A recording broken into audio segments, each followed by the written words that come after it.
Shalom Bapak Ibu Saudaraku, dikasihi Tuhan, berjumpa kembali saudara. Program Santapan Rohani hadir pada saat hari ini. Doa dan harapan kami, kita semua diberkati dan dilindungi oleh Tuhan. Dan selamat merayakan hari kenaikan Yesus Tuhan ke sorga. Yesus Tuhan naik ke sorga untuk menyediakan tempat bagi setiap anak-anaknya. Dan dia akan mengirim Roh Kudus bagi setiap kita. Bapak Ibu dikasihi Tuhan, Yesus sebelum naik ke sorga dia berjanji akan mengirim Roh Kudus bagi setiap kita anak-anak Tuhan untuk berkarya di dalam kehidupan kita. Nah Bapak Ibu yang dikasihi Tuhan, firman Tuhan yang disampaikan Bapak Pendeta Rubin Adi Abraham, bagaimana kuasa dan karya Roh Kudus itu di dalam setiap kehidupan kita. Bapak Ibu, sebelum kita mendengarkan kebenaran firman Tuhan, kita berdoa. Bapa di dalam sorga, terima kasih pada saat hari ini, kasih setiamu, pertolongan dan kesempatan yang Tuhan berikan bagi setiap kami.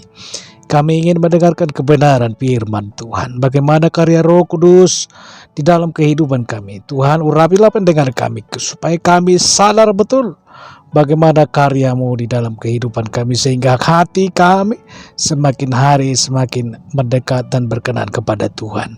Dalam nama Tuhan Yesus, berkatilah seluruh para pendengar yang mendengarkan firman Tuhan di pada saat hari ini.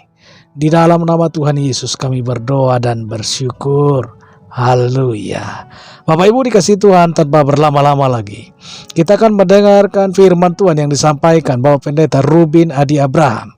Bagaimana karya Roh Kudus bagi setiap umat-umat Tuhan. Haleluya. Selamat menyaksikan dan selamat mendengarkan. Tuhan Yesus memberkati.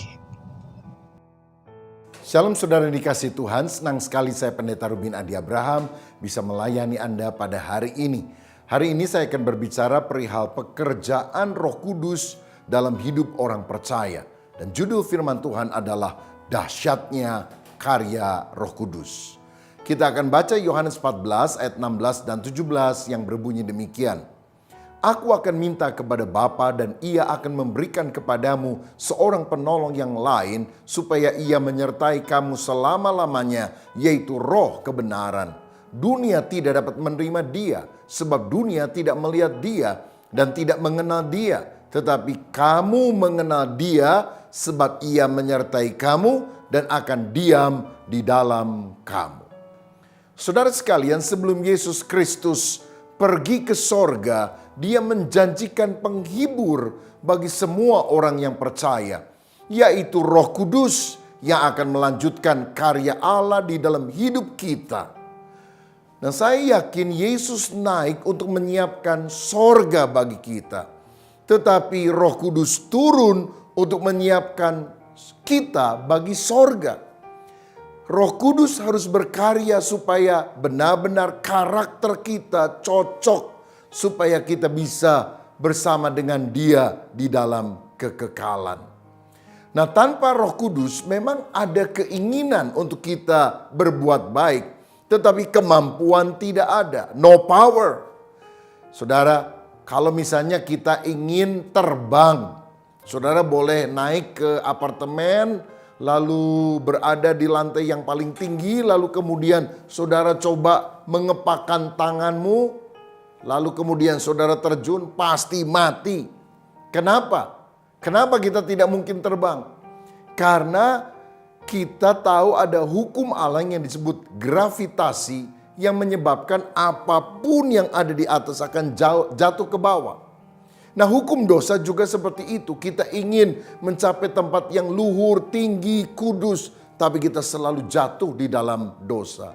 Tetapi ada satu hukum lain yang disebut hukum aerodinamika. Dan itulah prinsip yang digunakan di dalam pesawat terbang. Dengan mesin jet, dia akan membawa pesawat terbang yang berat itu dengan banyak penumpang untuk terbang berjam-jam sampai kepada tujuan dan tidak jatuh karena hukum aerodinamika menentang hukum gravitasi.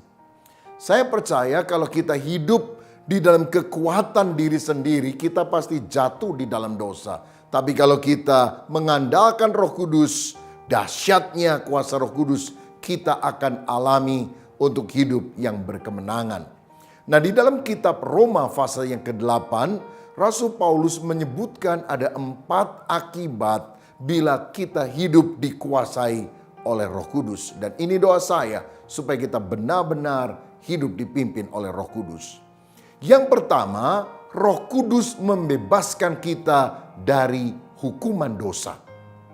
Dalam Roma 8 ayat 1 dan 2 dikatakan, demikianlah sekarang tidak ada penghukuman bagi mereka yang ada di dalam Kristus.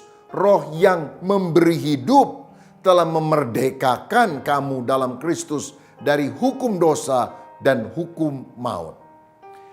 Dari ayat ini kita mengetahui sebetulnya ada 3 kondisi dari orang yang belum percaya kepada Kristus, di mana Roh Kudus belum tinggal di dalam hidupnya. Yang pertama adalah terhukum. Alkitab tadi berkata, kalau Roh Kudus mendiami kita, maka kita tidak akan lagi mengalami hukuman dosa tersebut.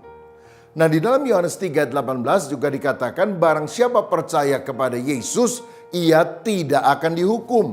Barang siapa tidak percaya, ia telah berada di bawah hukuman, sebab ia tidak percaya dalam nama Anak Tunggal Allah. Saudara-saudara, jadi kalau kita tidak percaya bahwa Yesus adalah juru selamat, tidak percaya Yesus adalah Tuhan, kita sebetulnya sudah divonis. Vonisnya apa? Hukuman mati. Untuk selama-lamanya berada di neraka. Tinggal eksekusinya saja dijalankan. Kalau kita masih hidup, belum masuk neraka, bukan berarti kita ini belum divonis. Sudah divonis, hanya eksekusinya saja yang akan dijalankan pada waktunya. Itu sebabnya betapa pentingnya kita bertobat lahir baru, percaya kepada Yesus, supaya kita dibenarkan oleh Tuhan. Kita orang berdosa, seharusnya binasa di dalam neraka. Tapi waktu kita percaya kepada karya Kristus di atas kayu salib yang telah menyelamatkan kita, maka kita tidak dianggap lagi orang berdosa. Kita dianggap orang yang benar di mata Allah. Nah, dan Roh Kuduslah yang bisa membuat kita percaya kepada Yesus. Tidak ada orang yang bisa berkata bahwa Yesus itu adalah Tuhan selain dari karya Roh Kudus di dalam kehidupan kita. Karenanya tanpa Yesus kita terhukum. Tetapi pendiaman dalam Roh Kudus dalam diri kita membuat kita bebas dari hukuman.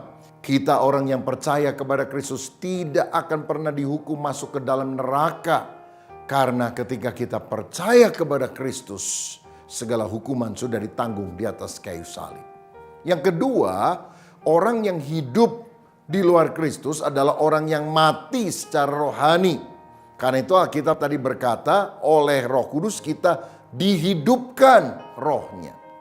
Kita ini seperti zombie, mayat hidup, kelihatannya bisa bergerak tapi secara rohani kita mati.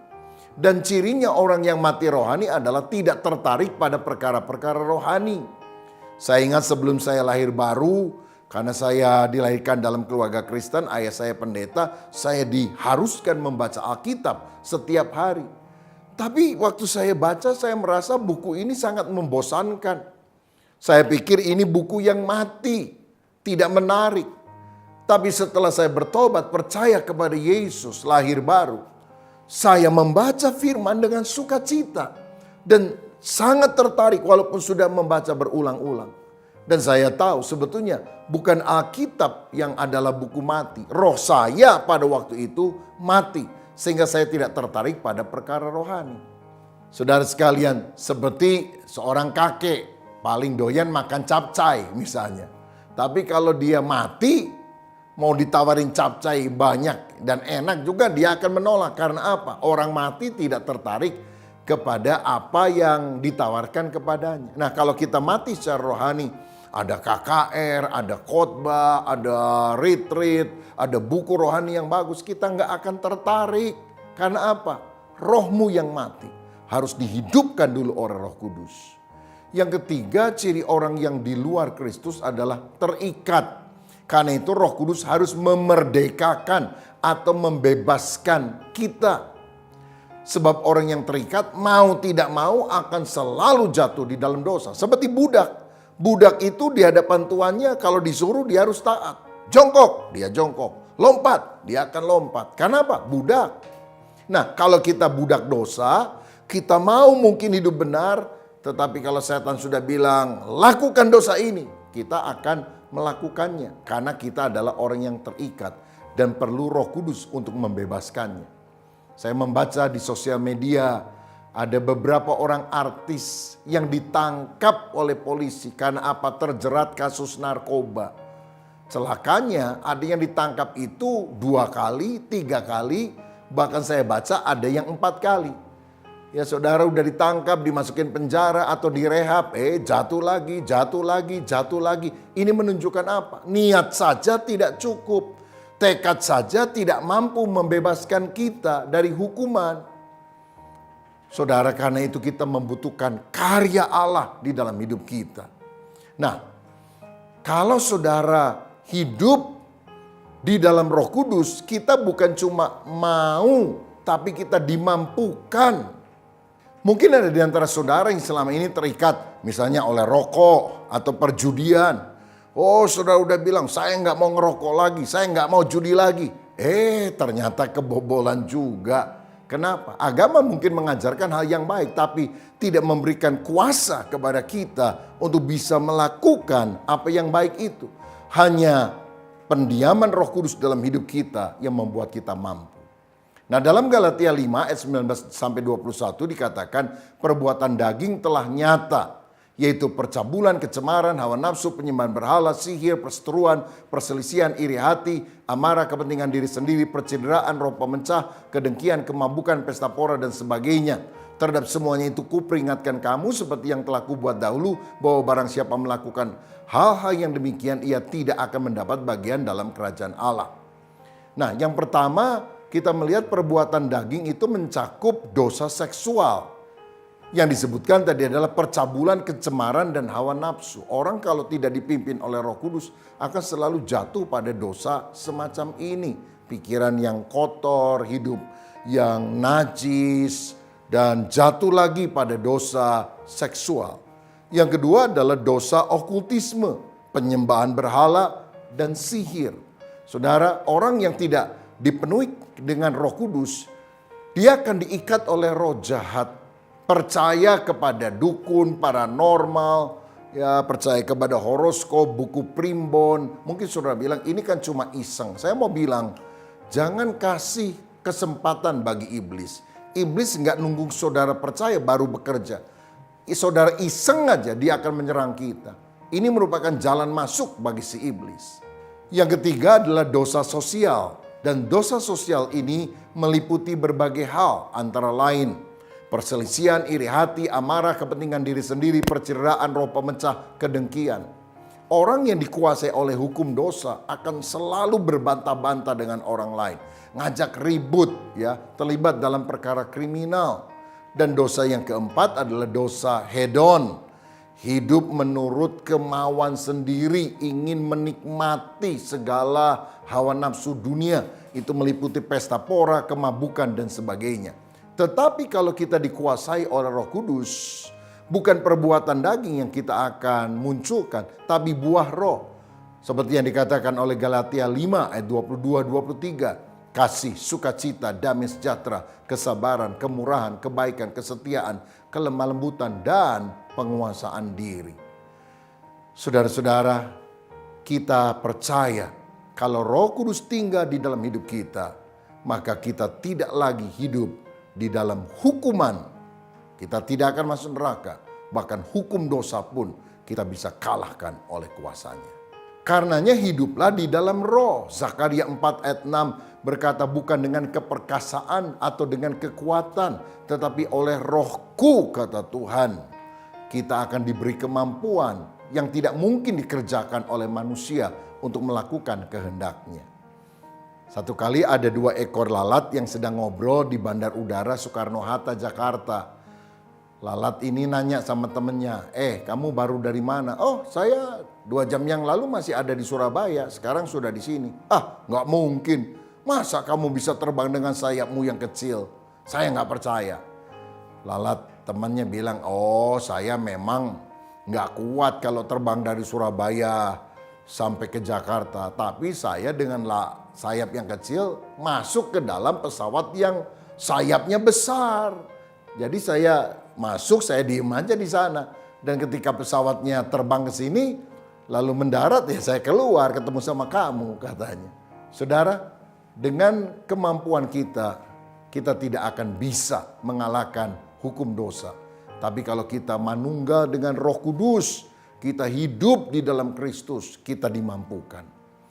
Nah saudara sekalian, kita melihat teladan Yesus pada waktu dia menang atas godaan dosa. Iblis kan mencobai dia 3 kali. Yang pertama, ubah batu menjadi roti.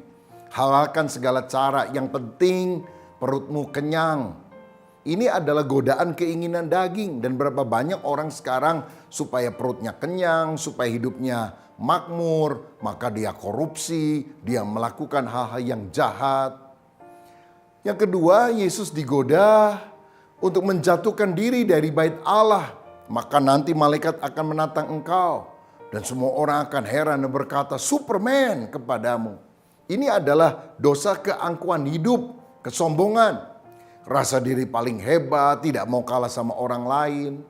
Dan yang ketiga adalah godaan yang berkaitan dengan keinginan mata. Sembahlah aku akan berikan harta dunia ini kepadamu. Lihat, godaan dosa yang ditawarkan oleh iblis.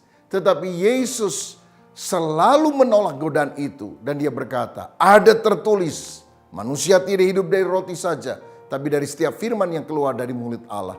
Ada tertulis, jangan engkau mencobai Tuhan Allahmu. Ada tertulis, hanya Allah saja yang harus engkau sembah. Nah ketika kita taat pada kehendak Allah dan juga firman-Nya, godaan apapun, keinginan daging, keangkuhan hidup maupun keinginan mata, pasti kita bisa kalahkan oleh kuasa Roh Kudus.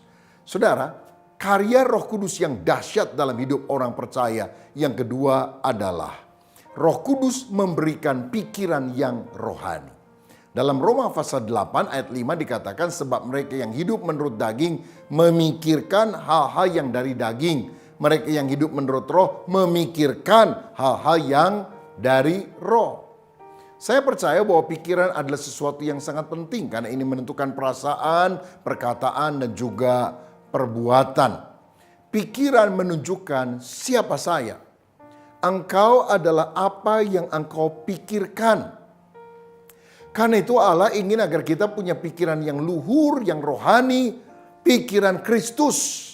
Kolose 3 ayat 1 dan 2 berkata, karena itu kalau kamu dibangkitkan bersama dengan Kristus, carilah perkara yang di atas, di mana Kristus ada duduk di sebelah kanan Allah. Pikirkanlah perkara yang di atas, bukan yang di bumi. Ada berapa banyak orang bahkan sudah jadi Kristen, mindsetnya tidak pernah berubah. Pikirannya sangat duniawi. Ya kalau hari Minggu ke gereja, tetapi selebihnya yang dia pikir cuma duit aja. Gimana saya lebih kaya, lebih hebat, lebih ternama. Padahal hidup di dunia itu cuma sebentar. 70 tahun, paling lama 80 tahun. Sedangkan ada kekekalan yang menanti kita, apakah di neraka ataukah di sorga. Karena itu kita seharusnya memikirkan perkara-perkara yang di atas. Perkara-perkara yang kekal, perkara yang berkaitan dengan Tuhan dan kemuliaannya. Seperti yang juga dicatat di dalam Filipi 4 ayat 8 yang berkata, jadi akhirnya saudara-saudara, semua yang benar, semua yang mulia, semua yang adil, semua yang suci, semua yang manis, semua yang sedap didengar, semua yang disebut kebajikan dan patut dipuji, pikirkanlah semuanya itu. Nah, bagaimana supaya kita tidak memikirkan hal yang kotor, tetapi memikirkan hal-hal yang bersih? Alihkan pikiran kita dari yang najis pada hal yang benar. Misalnya, kalau saudara bilang, saya nggak mau pikir kotor, saya nggak mau pikir kotor, saya nggak mau pikir kotor. Apa yang terjadi? Saudara kan pikir kotor, kotor, kotor. Seperti halnya kalau saya bilang, saya tidak mau pikir gajah, saya tidak mau pikir gajah. Saya tidak mau pikir gajah yang badannya besar, yang belalainya panjang. Saudara lagi mikir apa? Pasti mikir gajah, bukan? Kalau saudara tidak mau pikir gajah, pikirkan yang lain. Pikir mobil misalnya. Oh, warnanya merah menyala. Oh, setirnya enak sekali. Kursinya empuk. Ketika saudara memikirkan mobil, maka pada saat yang sama saudara tidak akan memikirkan gajah. Cuma jangan mikir gajah naik mobil, nah itu masih ada unsur gajahnya tentunya. Nah bagaimana supaya kita bisa mengalihkan pikiran kita pada hal yang benar? Isi pikiran saudara dengan firman Allah. Sebab firman ini akan mencuci hati dan pikiran kita ketika kita baca dan mempraktekkan di dalam kehidupan ini. Saudara, di Jakarta ada seorang yang punya toko. Lalu di kasa, tempat biasa dia melayani pembeli itu dengan pengembalian uang dan sebagainya, dia taruh Alkitab yang sudah lama dia miliki. Sehingga kalau jam-jam tertentu pembeli agak sepi, dia baca Alkitab, dia garis bawahi. Kalau ada pembeli dia tutup. Kalau lagi sepi dia buka lagi. Satu kali ada seorang pembeli bilang gini, "Pak, itu buku apa tebel amat, tapi kok dekil amat ya?" Orang ini bilang, "Oh ini Alkitab." Ya memang Alkitab saya dekil karena tiap hari saya baca. Tapi semakin dekil Alkitab saya, semakin bersih hatiku dan pikiranku. Saudara, bagaimana dengan Alkitabmu?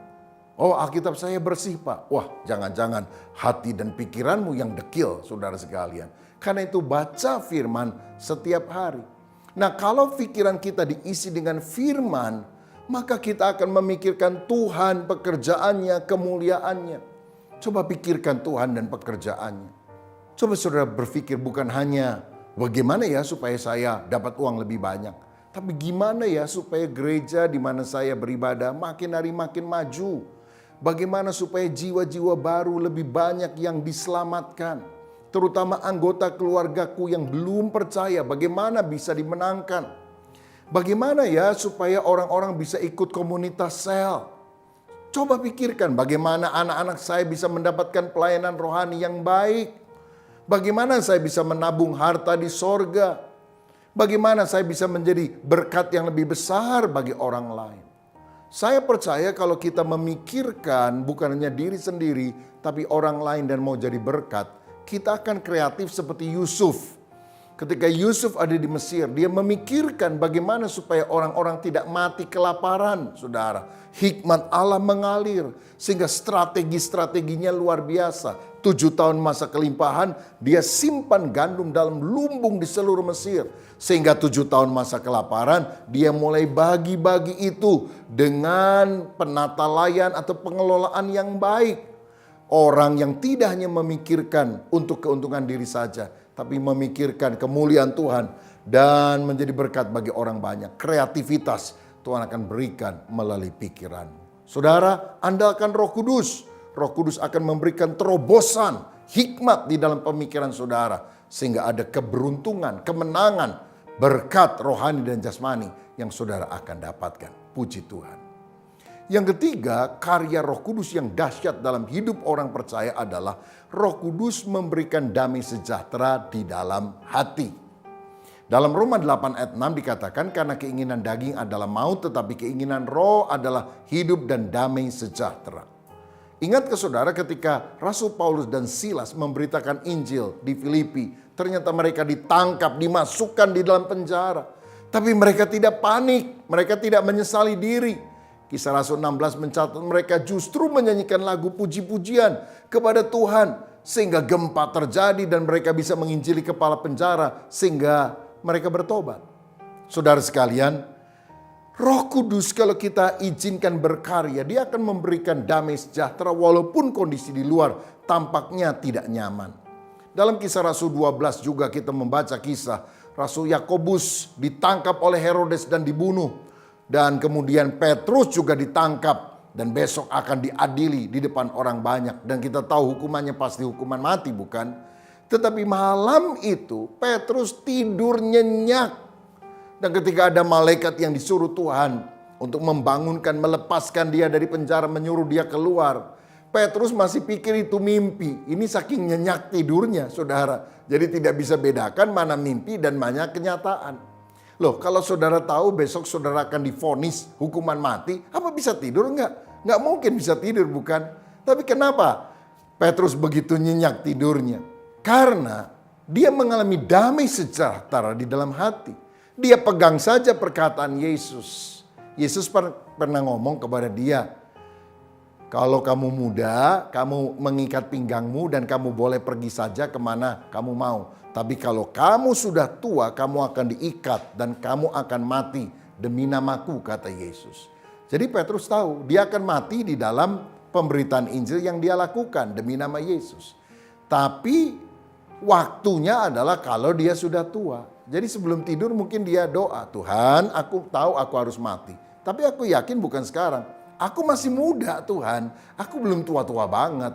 Jadi aku yakin gak mungkin aku mati besok. Wah tenang sekali saudara, karena dia pegang perkataan Tuhan. Karena itu kalau saudara menghadapi badai dalam kehidupan, jangan lihat kiri kanan, engkau menjadi gelisah, tidak ada damai sejahtera. Pegang perkataan Tuhan, aku menyertai kamu senantiasa sampai pada kesudahan alam. Kita tenang. Simon Petrus juga tidak gelisah walaupun bahaya maut mengancam dia. Karena apa? Dia bukan hanya memegang perkataan Yesus, dia meneladani apa yang dilakukan Yesus. Ketika Yesus ada di Danau Galilea, di perahu, dia tidur, nyenyak. Padahal itu angin taufan hampir menenggelamkan kapal tersebut. Kenapa Yesus bisa tidur dengan santai, sedangkan murid-muridnya sangat ketakutan? Karena Yesus tahu Bapa Surgawi pasti akan memelihara dia. Nggak mungkin dong dia mati di dasar Danau Galilea dan nggak jadi juru selamat yang mati di kayu salib. Dia percaya tidak ada perkara yang terjadi tanpa seizin Bapa. Itu sebabnya di tengah masalah badai kehidupan tetap miliki damai sejahtera kalau kita sungguh-sungguh mengandalkan Roh Kudus. Yohanes 14 ayat 26-27 Yesus berkata, tetapi penghibur yaitu Roh Kudus yang akan diutus oleh Bapa dalam namaku, dialah yang akan mengajarkan segala sesuatu kepadamu dan akan mengingatkan kamu akan semua yang telah kukatakan kepadamu. Damai sejahtera ku tinggalkan bagimu, damai sejahtera ku berikan kepadamu. Dan apa yang ku berikan tidak seperti yang diberikan oleh dunia kepadamu. Janganlah gelisah dan gentar hatimu. Tuhan sudah ingatkan, kesulitan akan terjadi. Tapi aku akan kirim Roh Kudus untuk mengingatkan perkataan-perkataanku kepadamu. Dan kalau engkau pegang perkataanku yang diingatkan oleh Roh Kudus, kamu akan tetap mengalami damai sejahtera di dalam segala hal. Oh puji Tuhan, Roh Kudus memberikan damai sejahtera di dalam hati. Saudara, pada akhir zaman, keadaan yang penuh dengan badai kehidupan akan terjadi. Kita sangat membutuhkan Roh Kudus. Saya mendengar di Amerika Serikat setiap malam ada lebih dari 20 juta pil penenang yang harus diminum orang karena mereka insomnia, tidak bisa tidur. Saya bersyukur karena saya percaya kepada Yesus, Roh Kudus ada dalam diri saya. Kalau saya naik mobil, misalnya mau pelayanan keluar kota, gak lama sudah tertidur. Pulang juga saudara, habis pelayanan capek, masuk mobil bisa tidur dengan nyenyak. Apalagi di kasur yang empuk saudara. Yang penting damai sejahtera, gak usah ketakutan. Tidur sebentar kaget, dikejar-kejar celeng, dikejar-kejar setan. Nggak usah seperti itu kalau Roh Kudus bertahta dalam hidup kita. Saya dengar negara maju seperti Jepang, banyak orang stres, banyak orang bunuh diri. Anak sekolah aja nggak lulus, bunuh diri. PR nilainya jelek, bunuh diri. Waduh, beda banget ya sama Indonesia. Di Indonesia nilainya jelek malah ketawa. Hehehe, nilai saya jelek. Kamu dapat berapa? Aduh jelek, saya 3. Hah 3? Saya 1 katanya saudara. Wah ini kebangetan juga sih. Nah saya ingat satu kali saya pelayanan di luar kota. Dan ada seorang ingin berjumpa dengan saya. Dia adalah orang yang cukup kaya saudara. Dia punya beberapa perusahaan. Tapi ketika saya bicara kepada dia, dia mengungkapkan isi hati. Dia nangis. Dan dia bilang gini, Pak Pendeta, tukang beca di depan rumah saya masih lebih bahagia daripada saya. Dia kalau sudah mengayuh beca bisa tidur ngorok, saya nggak bisa tidur. Gimana ya supaya saya ngalami damai sejahtera? Saya pikir dalam hati, gimana kalau ditukar saja tukang beca jadi pemilik perusahaan, Bapak jadi tukang beca. Siapa tahu bisa tidur seperti dia. Cuma tentu saya tidak bilang seperti itulah. Maksud saya begini, orang kaya raya pun dia bisa stres. Tapi kalau ada Yesus di dalam hidup saudara, Roh Kudus menguasai. Engkau hidup di dalam doa, engkau hidup dalam penyembahan, engkau hidup di dalam pembacaan firman, engkau hidup di dalam ibadah. Roh Kudus memberi damai sejahtera di dalam hati. Dan hal yang keempat, karya dahsyat Roh Kudus dalam hidup kita adalah Roh Kudus membuat kita akrab dengan Allah. Dalam Roma 8 ayat 15 dan 16 dikatakan, sebab kamu tidak menerima roh perbudakan yang membuat kamu menjadi takut lagi, tetapi kamu telah menerima roh yang menjadikan kamu anak Allah. Oleh roh itu kita berseru, ya Aba, ya Bapa. Roh itu bersaksi bersama-sama dengan roh kita bahwa kita adalah anak-anak Allah. Saudara, ada banyak orang beribadah datang ke gereja karena takut bangkrut. Ke gereja lo, kalau nggak bangkrut lo. Sehingga dia datang itu dengan ketakutan supaya tidak dihukum oleh Tuhan. Tidak ada keakraban. Tapi kalau Roh Kudus tinggal dalam hidup saudara, Allah akan engkau rasakan sebagai Bapa. Kita adalah anak-anaknya. Ini menunjukkan ada kemesraan, ada persekutuan yang manis. Yesus kan pernah mengajari kita doa Bapa kami. Panggil Allah sebagai Bapa. Itu bukan formalitas. Bapa kami yang di sorga, dikuduskanlah namamu. Coba kalau anakmu di rumah ketok kamar pagi-pagi sebelum ke sekolah dan dia doa. Bapa kami yang ada di dalam kamar, dipermuliakanlah namamu. Izinkan aku pergi ke sekolah pada hari ini. Dijitak sama bapaknya, ngapain lu? Ini menunjukkan sebuah kedekatan hubungan, kemesraan. Bukan doa yang formal. Saudara, kalau kita penuh dengan Roh Kudus, kita akan merasa Allah begitu dekat. Allah itu bisa berkomunikasi dengan kita. Dia bisa bicara di hati nurani kita. Dia bisa bicara waktu kita membaca Alkitab. Dan sepertinya ayat itu berbicara secara khusus bagi kita. Itu karena karya Roh Kudus. Dalam Yohanes 15 ayat 15, Yesus berkata, aku tidak menyebut kamu lagi hamba, sebab hamba tidak tahu apa yang diperbuat oleh tuannya. Tetapi aku menyebut kamu sahabat, karena aku telah memberitahukan kepada kamu segala sesuatu yang telah kudengar dari Bapakku. Kita bukan hanya hamba Tuhan, kita ini adalah temannya Tuhan, sahabatnya Tuhan. I am a friend of God. Hamba tidak diberitahu rahasia hati. Tapi teman itu suka curhat. Dan Tuhan kalau menjadi teman kita, dia akan mencurahkan isi hatinya, menceritakan rahasia-rahasianya kepada kita. Sehingga kita tahu pikirannya, kita tahu apa rencana dan maksudnya. Itu sebabnya saudara sekalian, kalau kita berdoa, jalin keintiman dengan Tuhan. Bukan cuma minta berkat, minta ini, minta itu. Tapi sungguh-sungguh akrab dengan dia. Saya lihat orang-orang yang dipakai Tuhan luar biasa itu punya keakraban, persekutuan. Dia bisa berdoa bahkan berjam-jam dengan Tuhan. Pendeta Choi Yonggi yang dipercayakan mengembalakan gereja terbesar di seluruh dunia di Korea Selatan. Itu pernah bersaksi rata-rata dia doa setiap hari 3 jam. Oh, bayangkan saudara. Saya pernah ketemu dengan hamba Tuhan senior, sekarang sudah bersama dengan Tuhan, Bapak Pendeta Ishak Liu dari Surabaya.